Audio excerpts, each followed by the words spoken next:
নির্বাচনে ভূমিধস বিজয়ের আশা করছে বিএনপি, তবে ভোটের ফলাফল যাই হোক তাতে স্বাগত জানাবে দল। সকালে ঠাকুরগাঁয়ে সাংবাদিকদের সাথে মতবিনিময়ে এমন আশাবাদ জানিয়েছেন দলটির মহাসচিব মির্জা ফখরুল ইসলাম আলমগীর। ইলেকশন ইঞ্জিনিয়ারিং করে ভোটের ফলাফল প্রভাবিত করা যাবে না বলে হুঁশিয়ারি দিয়েছেন তিনি। মোহন ইসলামের প্রতিবেদন।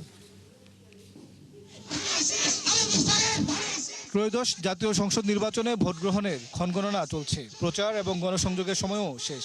তাই তো ভোটের আগে শেষ মুহূর্তে নানা পেশার মানুষের সঙ্গে মতবিনিময়ের অংশ হিসেবে মঙ্গলবার ঠাকুরগাঁওয়ে সাংবাদিকদের সাথে খোলামেলা কথা বলেন বিএনপি মহাসচিব।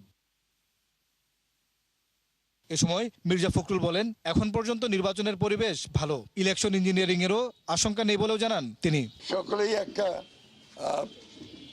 যেটাকে আমরা বলি উদ্বেগ, যে নির্বাচনটা শেষ পর্যন্ত ঠিকঠাক মতো হবে কিনা। আমি এখন পর্যন্ত এই এবারকার নির্বাচনের যে পরিবেশ সেটাকে মোরলেস ভালো দেখলাম। যে কয়েকটা প্রথম দিকে, তারপর সবাই সংযত হয়েছেন এবং সেই সংযত হয়ে আমি যা মনে হয়েছে যে এখন পর্যন্ত নির্বাচন যে পরিবেশ সেটা নির্বাচনের অনুকূলেই ছিল। ভোটের ফলাফল যাই হোক মেনে নেওয়ার কথা জানিয়ে তিনি আশাবাদ জানান নির্বাচনে বিএনপির ভূমিধস বিজয় হবে। আমরা সবসময় আপনার স্বাগত জানিয়েছি। আমরা আজ পর্যন্ত কোনো নির্বাচনের অতীতেও আমরা কখনো নিগেট করে দিইনি, কখনোই মনে করি না যে প্রতিপক্ষ খুব দুর্বল।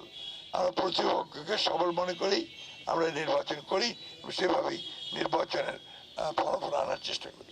আমরা তো অত্যন্ত আশাবাদী যে বিএনপি একটা ল্যান্ডস্লাইড বিক্রি পাবে। জামায়াত কৌশলে প্রতিপক্ষের বিরুদ্ধে অপপ্রচার চালাচ্ছে বলেও অভিযোগ তার। জামাত তো আপনার অত্যন্ত কৌশলী দল, তারা বিভিন্নভাবে কৌশলে বিভিন্ন রকম প্রচারণা চালায়। তারা আপনার অনেক বেশি মানুষকে বিভ্রান্ত করার চেষ্টা করে, সোশ্যাল মিডিয়াতে চেষ্টা করে। ভোট কেন্দ্রে যেতে সংখ্যালঘু সম্প্রদায় সহ সবাইকে প্রশাসন সহযোগিতা করবে বলে আশ্বস্ত করেছেন বিএনপি মহাসচিব। সবাইকে ভোট দিতে যাওয়ার জন্য আমরা আপনার অনুপ্রাণিত করছি। মোহন ইসলাম, ৭১, ঠাকুরগাঁও।